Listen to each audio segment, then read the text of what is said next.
We'll just kick it right off. What did you make of Islam's performance in there against Charles? Yeah, it was a good performance. I thought, I was leaning towards Islam. I thought maybe he would get in 3-4 rounds, maybe get a submission.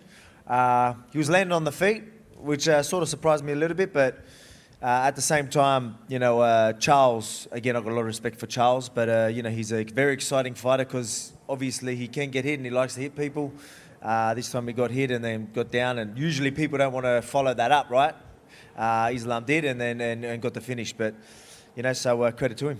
And then obviously he went right out and said, I want to fight you next in Perth. Did you know he was going to say something like that? Or even Khabib was in there saying he wants to bring him down there. Yeah, no, I did not know that. But I mean, I think it makes sense. You know what I mean? That's why I'm doing this type of stuff. That's why you're seeing me here and putting a lot on the line. Just committing to some big things that a lot of people wouldn't do, just to put me in a position where, again, no one can take an opportunity away from me.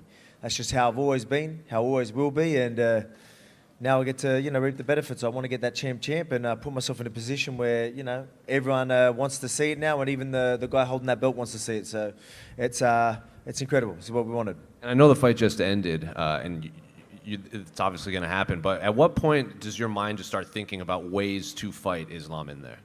Oh, man, every time I watch a fight, I guess I'm thinking like that, right? That's just how I am. That's how my brain works. But again, I'm a totally different fighter, right? So I was surprised, actually. I thought Charles was still doing okay. I thought Islam would be able to control him a little bit more. I thought he would be a lot stronger than Charles.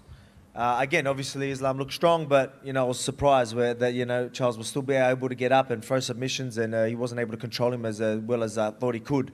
And that just makes me more confident because I'm very, very hard, well, not only to take down, hold down.